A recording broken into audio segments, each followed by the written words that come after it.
ThinkTent. The subject this afternoon is, are the Conservatives now the high tax and spend party? My name is Mike Denham. I'm the chairman of the Taxpayers Alliance. We have an excellent panel here this afternoon to discuss this, and I think we should have a very good discussion because it's certainly one of the hot subjects here at the conference. If I'm going to start from the right, on my far right, we've got Darwin Friend, who is a research analyst, a policy analyst at the Taxpayers Alliance. On my immediate right, we've got Councillor Ben Bradley MP, leader of Nottinghamshire County Council and a Member of Parliament for Mansfield. And on my left, we have Brendan Clark-Smith, Member of Parliament for Bassett Law.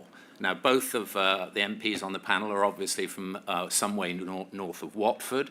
I don't know if they count themselves as being members of the Red Wall, but I'm sure we'll find out. And on my far left, we've got Dr. Gerard Lyons, who is a policy fellow at the Policy Exchange. He needs no introduction. One interesting thing about Dr. Lyons, of course, is that he was an economic advisor to Boris Johnson when Boris was Mayor of London. So I don't know how that will feed into what he says, but we'll find out. Okay, well, I don't think I really need to frame the discussion because we all know, we all understand. We've seen higher taxes to fund higher spending, and we seem to have somehow ratcheted up through the pandemic. So I'm going to start with our two MPs, and we're going to do it in alphabetical order. And I'm going to ask everyone on the panel to speak for about 5 minutes, and then we'll go to a Q&A. So, Ben, would you like to start? Sure. Hello. It's pleasure to be here and good to see other people who look as bleary-eyed as I do halfway through conference. It's worth starting by saying, I think, and you'd like to think you could take this for granted, particularly in a room that says IEA and TPA on the door on the way in, but I want to be part of the Conservative Party in a government that is low tax, that is small government, that is about personal responsibility and about letting people get on with their lives with freedom and choice. And I think we should all be in that boat. I would like to think all of my colleagues feel that way too. Worth recognising, though, that we've been through this pandemic and the challenge of having embedded that interventionist approach, of having embedded that massive amount of spending kind of into the system and into the public psyche means low tax, small government's not really in the kind of zeitgeist, the national zeitgeist, is it, in terms of where we are. I think we've got to be realistic about that. The fact of the matter is that there's only one party that's going to fix that in the medium term, and it's us.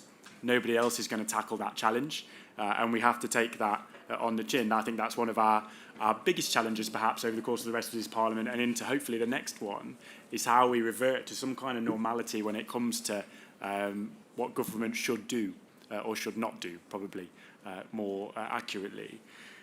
Rishi, I think, has got pretty sound principles, in truth. He's never had a normal budget to deal with, and he still won't have a normal budget to deal with this year. We've still got to tackle these challenges. It was right that we stepped in to support people in employment through a ridiculous scenario over the last 18 months, but we've got to get that money back somewhere, and things have got to be paid for. So I imagine he's probably not going to be as popular in a year's time as he is now when he starts trying to get that money back from people. So it's going to be a continuing challenge, I think, and I hope Brendan agrees, but I certainly intend to keep pushing that case for us to revert to exactly the kind of government and the kind of system that I described at the beginning of my speech. I think the question about national insurance is an interesting one. It's a good example of the challenge because social care needs paying for, and we've known that for a long time. It's not new, and we've not tackled it for a long time, which is perhaps why it needs paying for so much now. And there's a real challenge there in terms of delivery. So do we use this funding now to make a change, to reform the system, to make savings in the future so that we can reduce taxes, so we can reduce costs? Do you use it effectively, or do you chuck it into the NHS black hole and hope that it kind of does something or achieves something? You kind of fear the latter, but there's certainly an opportunity to get it right. The proof will be in the white paper, I think, in terms of whether there is reform and genuine change to a system that can deliver something positive. As somebody who has to deliver social care, I'll tell you now it don't work.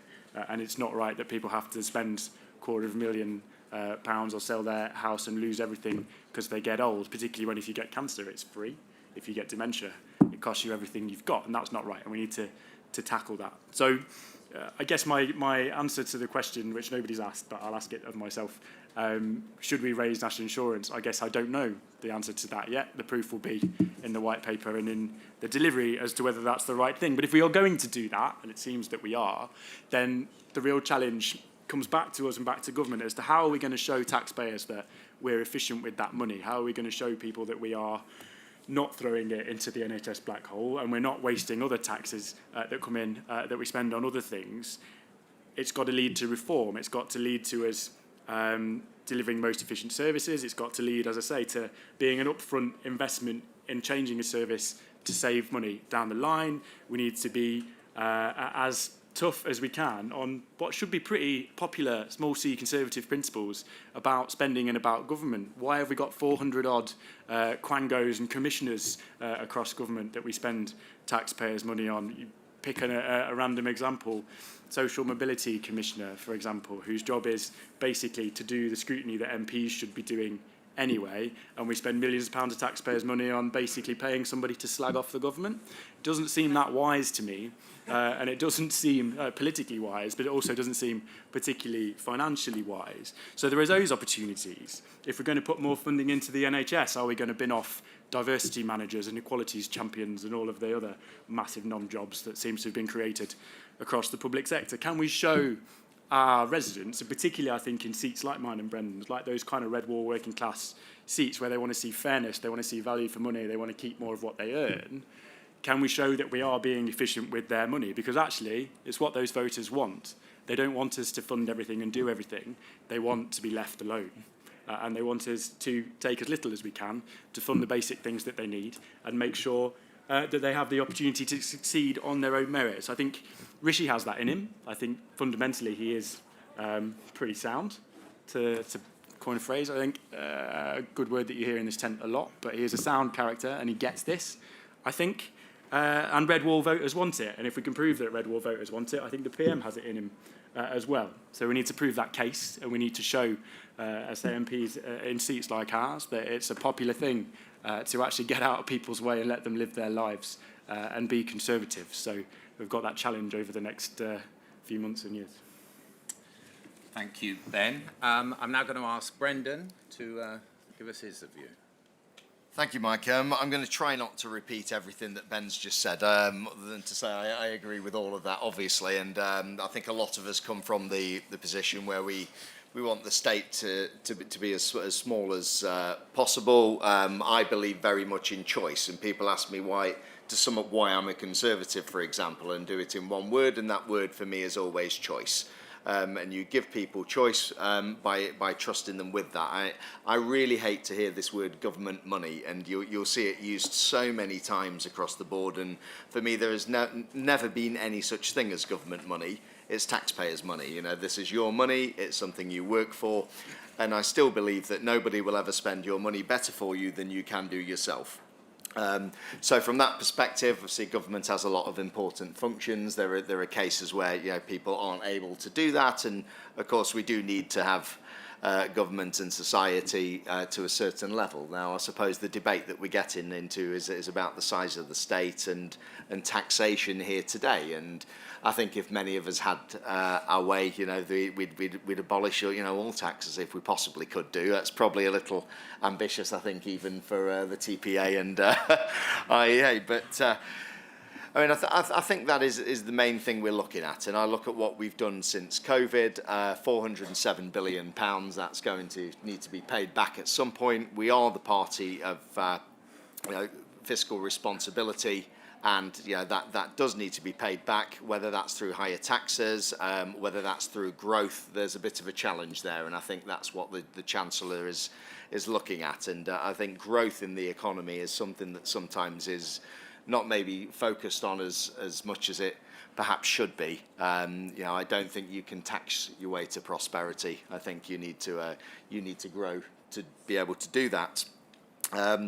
So, I mean, I've had a bit of a journey, I suppose, over the last 18 months, as many of us have. I mean, there are things that we've supported that I could never have seen myself as a free market libertarian ever supporting. I look at things like the furlough scheme. I look at some of the huge grants we've given out to people. But I look back at it, and I've thought long and hard, and I've thought, well, these, at times were the right thing to do. But there comes a point where we have to roll the state back again, and whether that's with regulations, whether that's with the size of the state, we're talking about national insurance as well. I think we have so many taxes in this country, probably something that came from the Blair years and stealth taxes. And I lived in Scandinavia for many years, and they tax people quite a lot, but they're a lot more transparent about it. You see where that tax is going, you see where it's coming from. I don't like that level of high taxes, if I'm perfectly honest. But I think for us, there are other options that we can look at, and I think it's about being radical and thinking about, out of the box. It's so easy to put income tax up. It's so easy to put national insurance up, or those basic things, or VAT, or people's fuel, or so on. What about other ways that we can look at? What about actually getting revenue in by helping generate that growth, by freeing up our businesses, by freeing up society? And I'd look at other things that we could look at. For example, in the future, we talk about income tax and national insurance. What about a system where we roll those into one? Maybe this is a good opportunity to do that. So I think the discussions that we need to have, some people say it's not a time to discuss low taxes and free markets. I'd say there's always a good time to discuss low taxes and free markets, and if not now, when we're in extraordinary times, then when?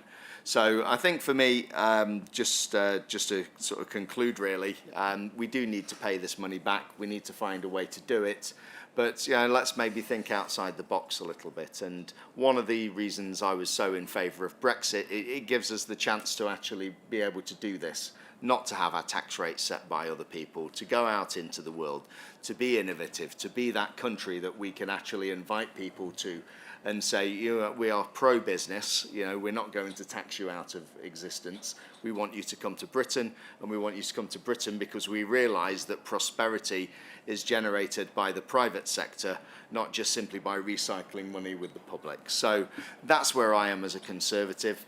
That's what my values certainly are, and I think whilst we do have a lot of money to pay back, I think the cost of living for people and letting people make their own choices with their own money is the direction that we want to head in. Thank you, Brendan.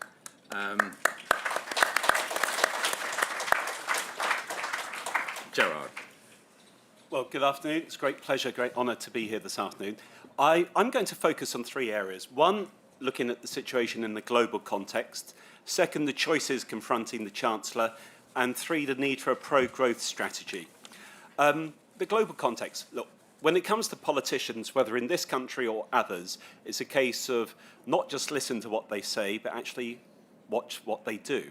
And we are in a high-tax environment in Western economies. Now, it's important, I think, here in the UK that we appreciate that this is not a UK-specific challenge. Global public debt levels are at an all-time high, particularly in advanced Western economies. At the same time, central banks' balance sheets are bloated, or large if you want to be polite. The consistency between monetary and policy and fiscal policy is necessary, but we now have an interesting situation where, because of central banks, short-term interest rates are zero, close to zero, one or two cases still probably negative, but the consequence is that markets are not pricing for risk. But at the same time, because of quantitative easing and central banks' buying of government debt, we no longer have long-term government bond yields dictated effectively by the market. They're dictated by non-commercial buyers, namely the central banks. This is not a sustainable situation, but it is a situation that has allowed governments to maybe kick the can down the road when it comes to addressing fiscal policy challenges. But exit strategies, therefore, globally, not just in the UK, are a central feature of where we should be focusing our policy on. And as a result, how it turns out isn't just going to be driven by what happens here in Britain, it's also going to be driven by market developments globally. John Maynard Keynes was Britain's greatest economist. Maynard Keynes quite rightly argued for the use of fiscal policy in difficult times. The challenge we are in is because governments and central banks have not run their policies correctly in good times. In good times, governments should run budget surpluses or deficits that are very small, allowing themselves the scope to use fiscal policy in difficult times. Over the last year, the government has done the right thing in many respects. The criticism is not that they were using fiscal policy proactively in the last year and a half. The challenge and the criticism is that in the good times, this government, other governments, not just in the UK, but globally, but particularly Western economies, have actually not run their fiscal policies appropriately. Likewise, central banks in good times have not put interest rates high enough. In bad times, quite rightly, they push interest rates low. So we have a challenge, partly because we don't run our macro policy correctly in the good times, but that doesn't always help us in the difficult times. What, therefore, are the choices? UK debt to GDP is 100%. That's pretty high. Now, the good news, if you want some good news, is that it has been higher. After the Second World War, debt to GDP was roughly 250, 260%, for an obvious reason, we just fought a war. Debt to GDP then came down gradually. It then reduced to 100% by the early 60s, so it takes time. But it came down against the backdrop of strong growth, a little bit of inflation. I advocated a few years ago the need for a money GDP target for the Bank of England. Sajid Javid afterwards and Lord Jim O'Neill both came out in agreement. But we need to have an environment where you grow the economy, and that leads on to the choices. If you're the Chancellor, what do you do in the current situation? Do you borrow? Do you raise taxes? Do you have austerity? Or do you try and create the fiscal space through economic growth? Now, this morning, the Chancellor gave a speech that was more about tone than content. It wasn't a policy speech, it was a political speech. The tone was upbeat. I think it was right to be upbeat. But in many respects, even though he was committed, as he said, to low taxation, the challenge is, do we believe this is a transition phase, or is this the new norm? Now, the Chancellor, if he was here, would probably say, look, I've borrowed as much as I can, interest rates are going to go up, therefore I have to take action. Therefore, I'm raising taxes reluctantly, but I'm still going to grow the economy. The challenge, though, is will he be able to grow the economy? Because if he doesn't, then he's in difficulty. At the same time, if inflation starts to pick up and the current monetary policy of the Bank of England doesn't really help curb inflationary pressures, then that creates challenges. So that leads on to the third part. What should he do? We need a pro-growth economic strategy. I mentioned on the talk earlier this morning, I see one or two people who were there here now, but apologies for repeating this, but before the global financial crisis, our trend rate of growth was 2.4%. That means that the economy doubles in size in only 32 years. Our current trend rate of growth is around 1.1, 1.2%. That means the economy doubles in size in 60 years. That's a big, big, big, big difference. We need a pro-growth strategy. A pro-growth strategy needs three arrows to it. It needs credible monetary and financial policy aimed at basically keeping inflation in check. It needs a supply-side agenda, and I do not hear much about a supply-side agenda, which Brendan touched on Brexit. Brexit gives us more room for manoeuvre on the supply-side agenda. Innovation, investment, infrastructure spending is part of it, and getting the incentives right, which does include low taxation and a lighter regulatory environment. And that comes on to fiscal policy. Look, fiscal policy needs to be brought back into support a pro-growth agenda. The choice seems to be quite simple. If we do not deliver on the supply side agenda, then the Chancellor is not going to be able to start to deliver on the low taxes that he wants. What we really need to have, though, is a wider tax base, lower rates of taxes, and recognising that lower taxes incentivise business as well as people. If not, we'll come back here in a year, 2 years' time, and the question will be, how do you tax the things that are not mobile? Wealth taxes will be talked about. Taxing housing will be talked about. So the reality is that you can go round in circles all the time, but you need to bite the bullet and recognise that you can't keep putting taxes up. In the current situation, you need to accept that as bad as borrowing may be, you need to borrow as opposed to raising taxes, and you need to actually fast forward the whole supply side agenda to get the rate of economic growth up. If you don't, then the Conservative Party do become a high tax, high spend party. like the Labour Party. There's no easy way out of this. It's a difficult challenge, but you do need to have a strategy.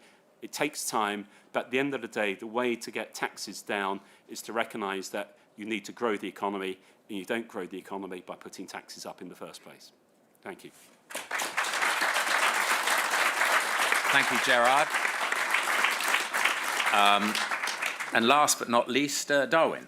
Thanks, Mike, and thank you all for coming today. As a policy analyst at the Taxpayers Alliance, I'm kind of going to approach this more from a data side of things. And it doesn't lie, really. There's going to be a few statistics I'm going to give you that actually show that the Conservatives are heading in the high tax, high spend direction, really. So to start with, there's total managed expenditure. That's at a record level of GDP, while public sector current receipts are at a record level as well. So that's tax revenues and spending at record highs. Meanwhile, we've got government debt at 2.2 trillion, which is 106% of GDP. Now, of course, spending throughout the pandemic has been necessary, and no one's going to debate with the government that that was necessary. But I think that doesn't mean it should be the norm now that we're going forward. And I think we all know in this crowd that this government is a higher spending government than ones in the past. You only need to look at projects such as HS2, where the costs are ballooning, to understand that. But I think what we also all know is that people spend their money better than the government does. And research we've done at the Taxpayers Alliance has shown that the government isn't particularly efficient quite often with the way it's spending your money. An investigation we did with the Daily Mail found £6 billion of waste before the pandemic alone, and that's in a single financial year. And so I think what now needs to happen is we need to have, on the spending side, a bit more fiscal control to reduce the burden on taxpayers, because we've all got to remember at the end of the day, the debt and the interest on that debt, which a lot of people often forget, is going to be borne by taxpayers and all of you in the crowd. It's not going to be borne by the government, because the government doesn't have any money of its own to spend. And then when we look at the tax side of things, I mean, it's not actually looking much better there either for the government right now. We've got the national insurance hike before this conference, which means that hard-working taxpayers and hard-up businesses as well are going to be losing even more of their income. I mean, research we've done at the Taxpayers Alliance has found that 57% of income for the bottom 10% of earners is lost in taxes already, and that's without the increase. And then when we look at corporate taxes as well, we saw at the budget that they're rising up to 25%. And so what we're actually seeing is a tax burden already at a 70-year high going to be going up even further. And the polling that we've done on this, it was released in the Sunday Telegraph yesterday, I'm sure it concerns everyone in this room, is that the public now are actually think the Labour Party are more trusted on taxes than the Conservative Party are, and that's amongst the general population. And if we look at the working class, it only gets worse, actually. It's down to only 15% of the working class think the Conservatives are now prioritising taxes as policy. And you could see the Labour Party picking this up at their party conference. They were talking about balancing day-to-day spending. They were talking about not increasing major taxes such as income tax and reforming business rates. And it's actually quite welcome that I think Ben, you signed a letter on which was released in the Times calling for business rates to be changed. Just a sidestep for my general conversation, they're at the highest level in Europe at 51.2p in the pound. So I think there is a drastic change required on that regard. And so I think I do agree with Gerard, though, that we now need actually a high growth, a high jobs agenda as we come out of the pandemic and the spending taps come off a little bit. And I think, what Rishi's been saying here today, what he's been saying before has been welcome. He's talked about being a fiscal conservative. He's talked about it not being his money, but it's being your money. And that is all welcome. And I do hope that that messaging continues to play a greater role as we head towards the next general election, because we do need to be controlling tax and spend, and we don't need to be increasing the burden on individuals any higher than it needs to be. And with an economic climate, as I set out at the start of what I was saying, I think taxpayers and businesses and all of us in this room, we do really need a champion in Parliament, obviously not apart from the Taxpayers Alliance, of course, to be championing the money in your pocket, because you already lose a record amount of it, and I don't think any of us want to be losing any more to the government in taxes.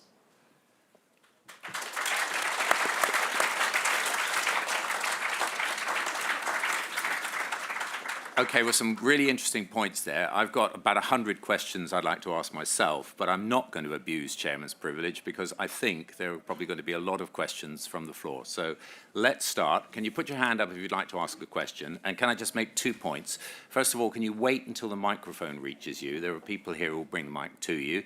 And second, if you want to direct the question to a particular panel member, perhaps you could indicate. All right, gentleman at the back there, first of all.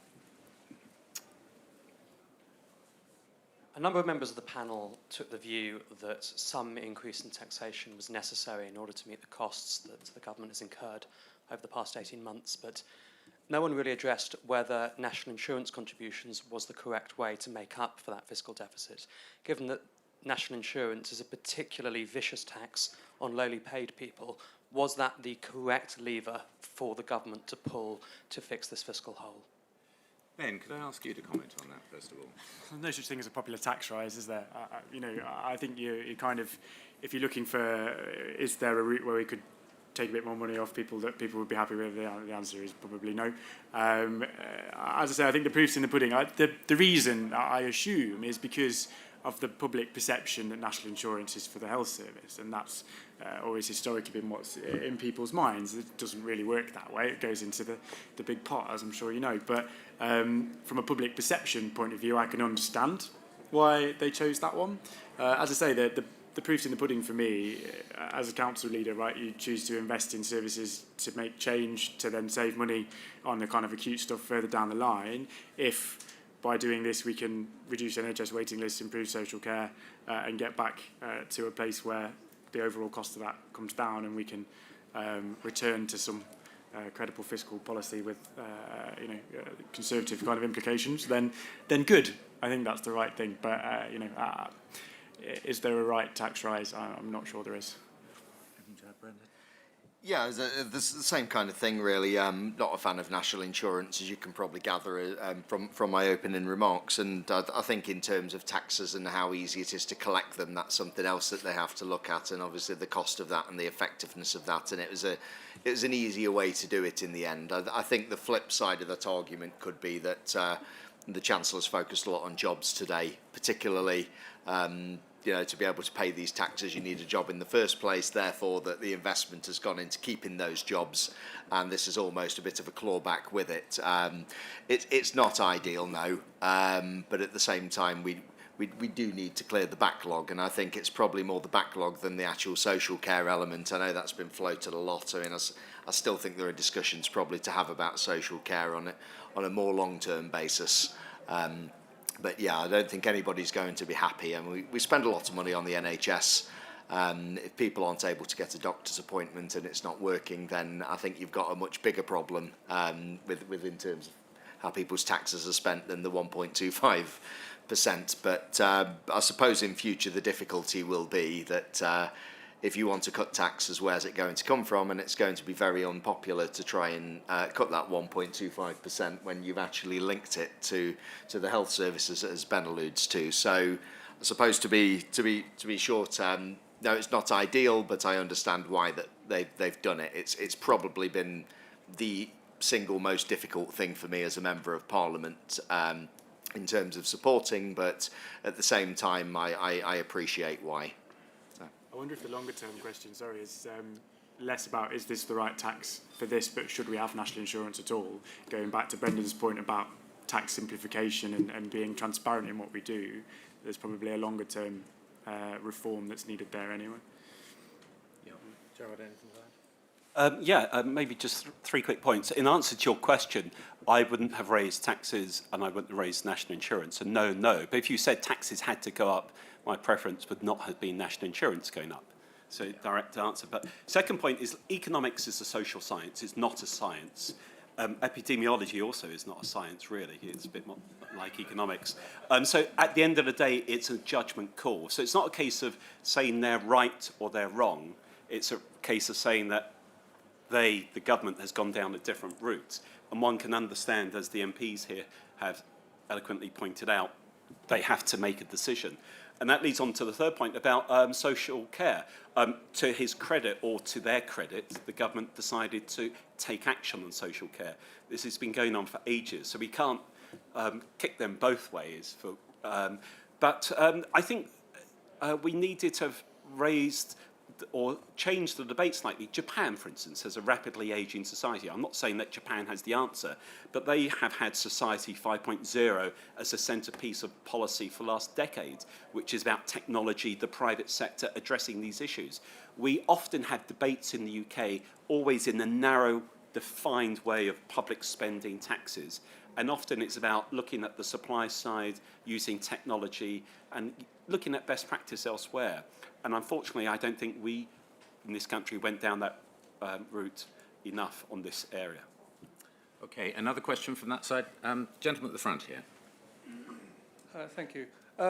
First of all, do you think the MPs and the government that make up policy should be made familiar with the Phillips curve and how the taxation and revenue are interlinked? And secondly, in regards to tax, do you think that the budget deficit that we've got, the government will end up doing financial engineering, like monetizing the debt?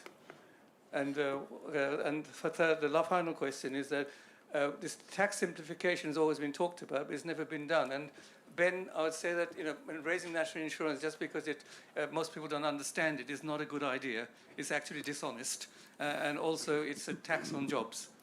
Okay, I'll give you a chance to respond to that in a second. Yeah, I didn't say it was necessarily logical. I said that you could understand why that was the perception. It is, effectively. We've spent a lot of money propping up jobs, propping up employment. As Brendan said, there's every logic in some way of clawing it back through a similar route and from similar kind of areas. But would I ideally do it? No, I wouldn't. I think it's go back to the state of the whole of the Western world really is a kind of high tax economy. It's where we are to some extent, and I do think we have to kind of suck that up to a point, and we've got to make the argument afresh and start to do things differently. We've talked about tax implication for a long time. The prime example, probably business rates, where we've banged on forever about how we're going to reform business rates, how the high street's not viable when you are taxing people on property and people aren't visiting property anymore. It's not going to work, and we're going to have to get on with some of these things sooner than later, because the longer we leave it, the more challenging it is for those businesses, which leads to reducing jobs, reducing tax income. I'm pretty sure most of the government, or certainly the Treasury, would be well aware of the kind of Laffer curve and taxation from that perspective. Some very smart people in there, but ultimately it comes down to politics, doesn't it? And as Gerard said, it's political decisions, judgment calls, and they're not easy to make. I don't think that it's been dishonest in terms of the approach to national insurance. I think they've been pretty upfront about the reasons why they're doing it and what they're doing it for. As I say, I don't think there's such a thing as a popular tax rise, but the key thing for me is to get over the other side, to deal with this COVID challenge, and when Rishi does have a chance to stand up and deliver a budget in normal times, for it to be a fiscally conservative one that we'd all like to see. So that was 3 questions for the price of 1, sir. I'm going to ask Gerard to pick up the Phillips curve question and the monetisation of debt question. Should MPs acquaint themselves with the Phillips curve? Probably not is the answer, actually. But most of these curves, often these economic relationships don't always stand the test of time. So one shouldn't be bound always by the theory. One needs to look at what's happening in reality. But monetisation of the debt, I've heard in Whitehall, as well as elsewhere, people saying that a little bit of inflation is a good thing. We can inflate away the debt. Complete and utter nonsense. And I guess by monetisation of the debt, that's what you meant, although you might have implied the Bank of England, actually. There is a challenge at the moment. The Bank of England is the biggest buyer of UK gilts at the moment. The Treasury is the biggest buyer of US debt, or the US Fed, sorry. US Federal Reserve is the biggest buyer of US Treasuries. The ECB is the biggest buyer of European debt, and the Bank of Japan is the biggest buyer of Japanese debt. Not a credible situation, not a sustainable situation. It also means that longer-term yields, which determine mortgage rates, are not really determined by the market at the moment. So I think there needs to be a step back from that. The last 18 months, probably because of obviously because of the pandemic, has meant we've got unconventional and in some cases unlimited monetary and fiscal policy. So we do need to have exit strategies and then you can start to have a bit of reality check. Certainly the general public needs context around this, and I think both the MPs have touched on this issue. When it comes to the next election, it's about providing not just reality check on where we are now, it's context for the future and who has the best strategy to deliver on growth and sorting out these problems on the 3, 4, 5 year time horizon. Another question. Let's have one from this side. Gentleman in the front here. Thanks. Yes, I'm a member of the party in Nottinghamshire. With this huge amount of debt, silly question really, I suppose, but would it not make sense not to cough up so much money for HS2? Well, I will ask our MPs to comment on that. I mean, the TPA is on record as being opposed to HS2, so I'll say that from the chair, and I might get Darwin to comment on that in a moment. But Brendan, do you want to comment on it? Yeah, thanks for that. Yeah. I think it's one of these, like any project, you've got to show the cost benefit of it. Some people are winners with it, some people are losers with it in that sense. Going a little bit wider without trying to dodge the subject of HS2 specifically, I think any public project that you're looking at, you need to show that you're getting value for money on it. And I think I've seen so many white elephants over the years. I look at, Nottingham is a prime example. I look at the tram system there and the huge amounts of money that has swallowed up over the years. To cover that, they introduced the workplace parking levy, which is one of the worst taxes I've seen for a very long time. Drove businesses out of the city. You had a ridiculous situation where you had a major employer like Boots who were talking about relocating their car park, half a mile down the road or something because of it. And I think we have to be very careful how we spend taxpayers' money with that. So with HS2, yeah, I mean there are places. I would look at, say, for example, something like Towton in Nottinghamshire, which would benefit greatly from HS2. And there are other people. You know, we had a by-election in Cheshire and Amersham. It's not too popular there. So I think it depends where you are in that sense with it. But yeah, certainly in terms of cutting the money that we're spending and being a bit more careful, I think that's a start. I mean, I'm on the International Development Committee, or I was until recently, and there was a big, obviously, hoo-ha about cutting from 0.7 to 0.5. Now, if you went and knocked on doors in my constituency, they would be outraged with that, not because they wanted it to be 0.7, but because, some would cut it to 0.0. It's the conversation that you're having with it. So, yeah, any money that's spent, going back to what I said before, people spend their money better than the state would do it. I think anything that the state is going to spend, it has to be an investment. We have to see what the benefit of that is. Do we always see that? No, of course we don't. Otherwise, we'd politicians are not perfect individuals, even at this table. But I will probably defer on that point to my county council leader, who probably has some views on it as well. Yeah, Gerard referred to investing to grow the economy, create jobs, create wealth, income to the Treasury. HS2 is an example of that. I think the challenge to me is not the project itself, although I have my own issues with the project itself, but clearly the management of it, the budgeting of it, has been wrong, hasn't it? And when residents look at spiralling costs, taxpayers look at spiralling costs, clearly it's not going to be popular. I also think it's been kind of missold in terms of what it's for. Certainly for us in the East Midlands, it's more about job creation than it is about a train line. And the opportunity of Towton is not about getting to London or Birmingham. It's about having a hub to create commercial growth, industrial sites and jobs. And that's the kind of thing that potentially can help us to have that kind of economic growth that Gerard referred to. So I think the key thing for me with HS2 is it's not a binary choice. It's not do Eastern Leg in full as per previous plan or scrap Eastern Leg. There are a million choices in between. You can probably reduce the cost of it whilst safeguarding those priorities for us as a region in terms of job creation. And that would be the ideal scenario for me, to be able to kind of rein in that spending but still get ultimately the outcomes that we want, both from an economic growth perspective and a levelling up perspective, because creating better jobs in sustainable kind of sectors in our part of the world would be a really good thing. So it's kind of a proper fudge of your question, I suppose. But truthfully, some version of HS2 I think would be good for our economy and for Nottinghamshire. possibly not the very, very expensive version that was originally on the tin. Okay, thanks, Ben. And I think in fairness, we need to have the TPA's position quickly summarised by Darwin. Thanks, Mike. So yeah, the HS2 costs have pretty much gone up the entirety of its existence, and the cost-benefit analysis of it now is less than one. So essentially, every pound we're putting into it, it's less than a pound we're getting back in return for that. So I think the value for money case speaks for itself. And we've got to think this is now over £100 billion of taxpayers' money going into this, like the ring tune.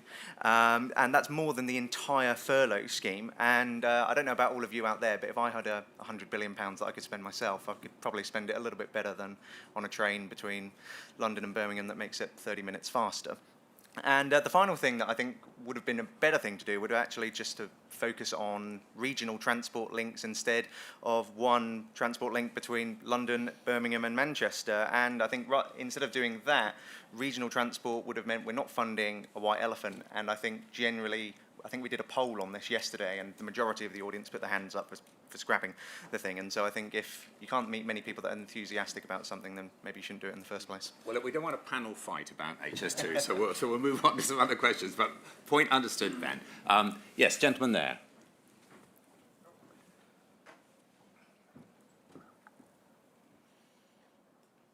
Thank you. One thing we haven't heard much about is net zero.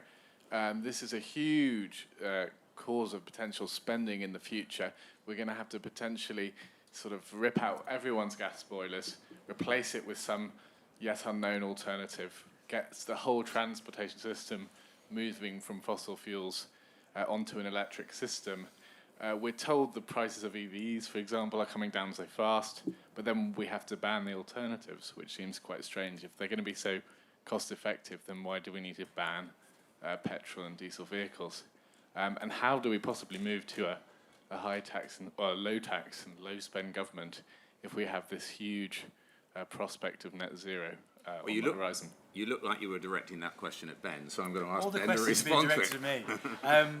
No, I think we need to let the private sector drive it, in my view. I think there are opportunities, again, go back to regional projects, talk about our development corporation, right, which is an opportunity to kind of master plan sites for commercial development, to set a level of environmental standard that we expect from people who invest in that site, to have things like kind of closed loop energy on site where the waste from a business creates the energy to power that business. There are those opportunities that can be driven and paid for by the private sector rather than through taxation. I think the fear is, and particularly in constituencies like mine, people see they're going to ban my diesel car and I'm going to have to buy an electric vehicle, is how the bloody hell am I going to pay for that, whether it's through tax or just general cost. But there are ways and means of going about this. I think government's taking a reasonable approach in terms of having realistic timescales for this stuff. The more we can kind of come down on, not as sat on the N25 demanding that we do all this stuff immediately, a 6-month prison sentence is not enough in my opinion. But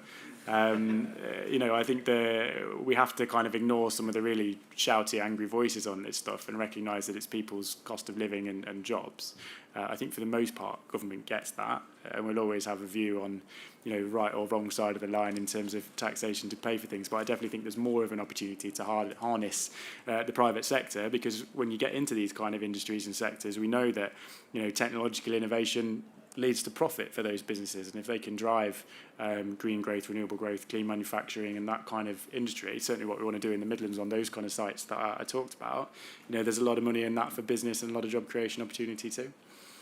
Brendan, quick comment? Yeah, I think innovation is the way to sell it. And one thing I constantly say is I hear talk about something like green jobs, for example. That doesn't mean anything to people. But if you talk about high skilled jobs or the innovation that Ben's mentioned, then I think people are a lot more on board. And I don't think it has to be a binary choice that you either want to do something about the environment or you don't. I think there's that more moderate position in the middle where we'd like to do something, but again, cost benefit. Where is the cost benefit of it? If I replace this or I replace my car or my boiler or so on, how much is that actually helping the environment compared to the what I'm doing with it? But I think as we've seen recently with gas and so on, we need a mix of energy as well. And it's great having wind turbines and solar panels and all of these nice things, but yeah, there are other things that we could use as well. I mean, nuclear is underused. There's things like fusion, which has been spoken about, also great for net zero, but then there's also the energy security that helps us with as well. So I think that's probably a side of the argument that probably isn't pushed as much. So it's about a mix really, but I certainly don't want us to be spending huge amounts of money on things that don't actually have as much benefit as they necessarily should have. And Gerard, you have a comment on this. Well, thank you. Well, 2 points, actually. First, actually, I would echo what Ben and Brendan have said, so I'm not going to repeat it. But actually, I'm on the advisory board of the Grantham Research Institute on Climate Change and the Environment, which is the leading group on this at the London School of Economics and Imperial. But the gist of it is that you can be pro the green agenda and pro-growth. The big challenge is some of the violent protesters are anti-growth. Like Nick Stern, who heads it up at LSE, is very much of the view, and I would concur with him, that you can address the green issue and be very pro-growth. It's the challenge in the debate at the moment is green is seen as being somehow anti-growth, and that's not credible. But the other point I would make is the UK plan for net zero by 2050 is incredibly ambitious. The media doesn't always realise this. 2050, to move a hydrocarbon economy to net zero takes considerable time. I think politicians mustn't keep trying to prove their worth overnight. So all the changes that have been touched on are just expensive, and Ben's completely right. You need to just take time, and Brendan's right, the innovation comes through eventually. But the second point, if I may, both the last two questions have linked into spending. And often when we have debates about tax, it's often in isolation from the expenditure. And when we looked at, well, if one looks at what Osborne did when he was Chancellor, when it came to austerity, there was three pots. There was the NHS, there was the ring-fenced area, and then there was a third pot where everything got squeezed. And we can't go back to that situation because those areas that were squeezed are still painful. So the challenge is how you link up tax and spending. There is a view, and I think the national insurance change with social care tried to move us down the line of hypothecated taxes. So taxes are associated with a particular type of spending. That becomes maybe a sort of interesting area, possibly a dangerous area, but obviously spending and tax need to be interlinked maybe in the political dimension. Economists would tend to try and keep tax and spending separate, but obviously the politics suggests that that's not credible. Interesting point. Let's have another question from this side. Stephen. Yes, Stephen Herring, North East Bedfordshire. I mean, I wonder if I could try and take the panel back to the question for the session. I think that we all understand that in the present fiscal position, cuts in rates of the big taxes, national insurance, income tax and VAT are probably very difficult to achieve and deliver and are probably some way away. But that doesn't mean there aren't a whole host of much smaller taxes in terms of the amount raised for the exchequer, such as the capital taxes, such as business rates, such as stamp duty land tax. The Chancellor, of course, thought it was right to cut stamp duty land tax to favour the construction sector and make sure that that didn't go into recession. But we don't seem to be learning the opportunities that tax cuts can bring in expanding the economy. So maybe there are some areas to get to win back that mantle. So the next TPA poll says the Conservatives are the party of low tax by focusing on the taxes that raise much less revenue and introducing significant reforms on those. Just one example is that on one sum of money, some people pay capital gains tax and a few weeks later pay inheritance tax. Or, well, they're dead, but their descendants do, if you see what I mean. It's the same sum of money. So it's and a phenomenal rate of tax. So we need two capital taxes? Perhaps we should just have one at more modest rates. We could afford it. Brendan, comment on that? Yeah, tax simplification is great, as I say. I mean, I like things like rolling taxes together, flat taxes and so on, and I think there's a lot of discussion we can have on that, and I do think long-term that is the way forward, and that is something certainly I've always supported. Yeah, I mean, stamp duty in particular is a huge problem. The same as, we've had discussions about business rates as well and other things. So As we've alluded to earlier, growth is our way out of this, and it's the amount of revenue that you're getting in that's the important thing, not how high you put the taxes. And if you tax people too much, then your revenue is going to go down because the businesses won't exist, obviously, to pay those taxes in the first place. So I agree with a lot of what you said.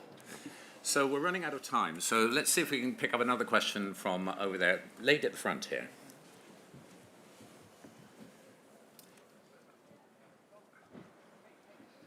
Thank you. Georgina Bailey from the House magazine.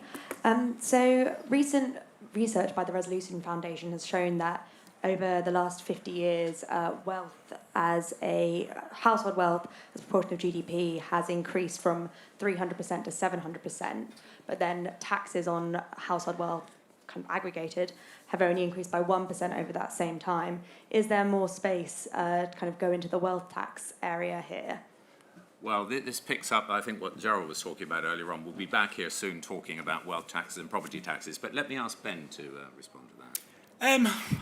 Not in an ideal way. We were talking the other day to the FA about their need for more 3G football pitches. I feel like you could tax Marcus Rashford for that and let him get on with it.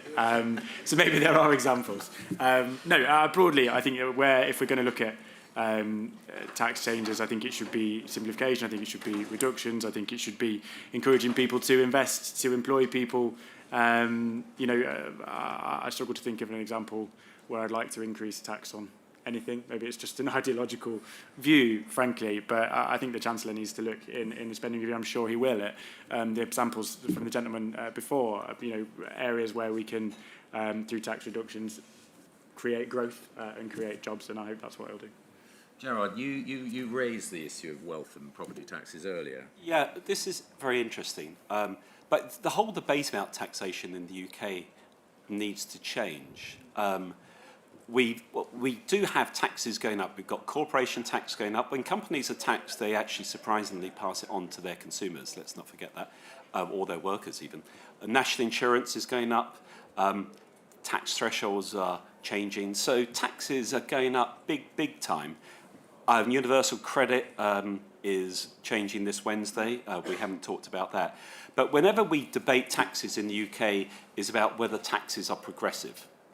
And the issue is, if a tax is progressive, i.e. the poorest benefit more than the richest or are least affected relative to the richest, then the tax is always seen as okay as a tax. Now, you might say that's the right way of approaching it, but it used to be the case that taxes were viewed about their incentives, their impact on the economy. And maybe one needs to start talking about that aspect of it. It's very important to have a progressive tax system, and the UK has a very progressive tax system, and it's vital that you protect the poorest in society.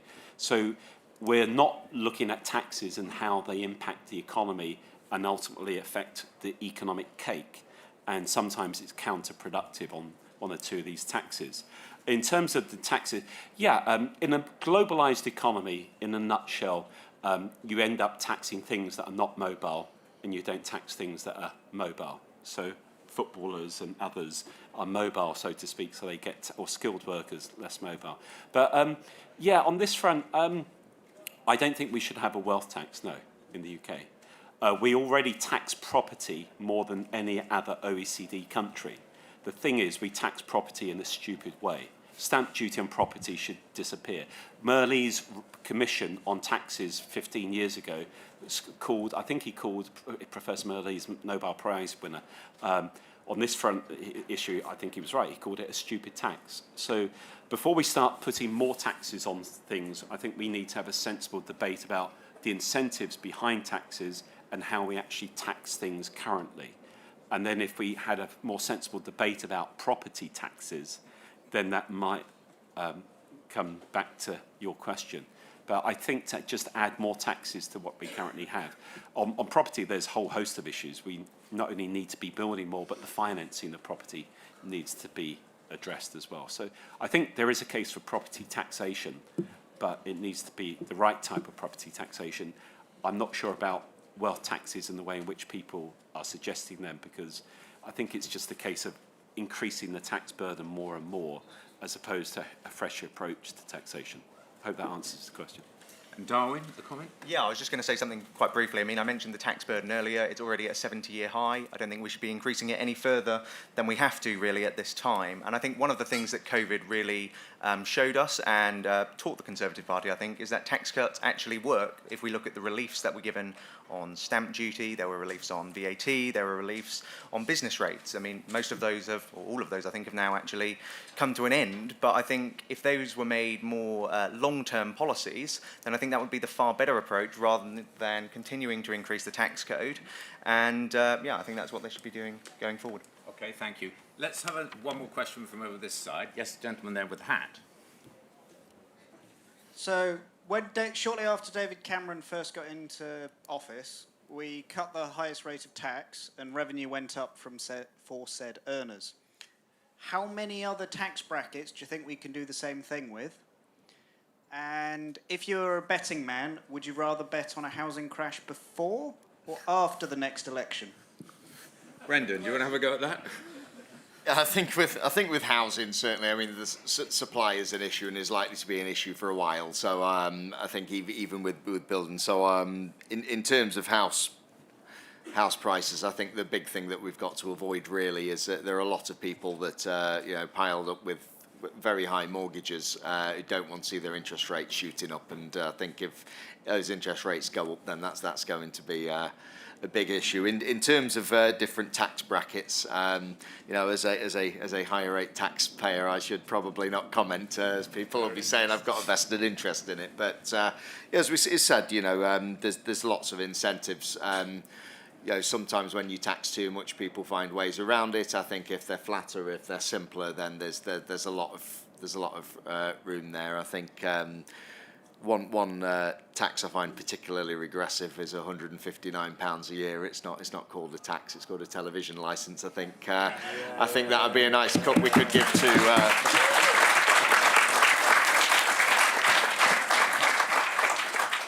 Gerard, any comment on reducing tax brackets and increasing revenue? Well, incentives do work. I think the key thing is to have lower tax rates and wider tax bases. That's the key. That's what economics would tell you. It's not always automatic tweaks in taxes. So the fact it's worked before doesn't always guarantee it will work every time.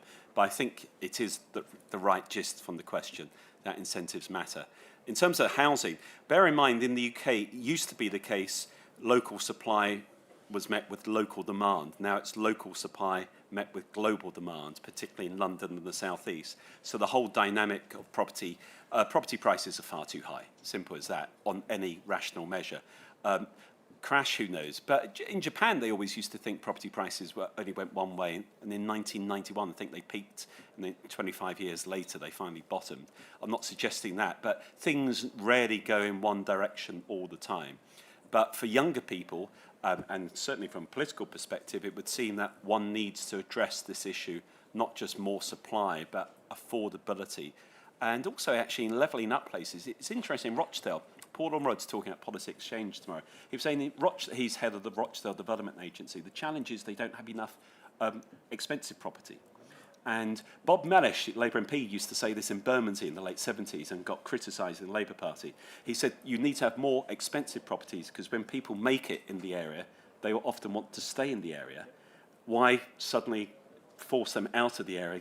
So we need to sort of change the way we think about it. It's about making things more dynamic, and lower taxes certainly help, as well as more properties in the right place. Can I just echo that? Because that's really important, I think, in the way we approach housing. We've got always this drive for affordable housing. Come to my constituency, the average house price is 120 grand, 130 grand. Compared to London, it's all affordable. You'll struggle to... You could sell your one-bedroom flat in London and come and buy 5 properties to rent out in my constituency. The challenge, when you come to the broader tax base, is that they're all Band A and B council taxpayers. Also, as a proportion of kind of needing services, they're more likely to need services from the council, and therefore you end up, with no money compared to more affluent areas who don't need the services but can afford them, which is really helpful.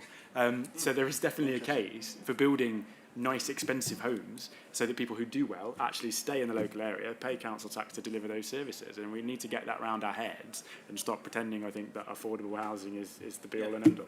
Interesting.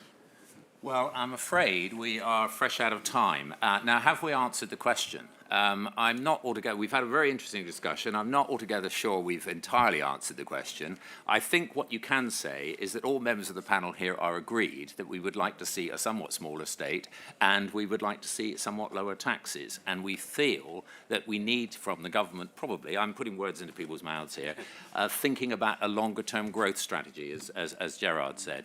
So I'd like you to thank the panel, Darwin, Ben, Brendan, and Gerard, in the usual way.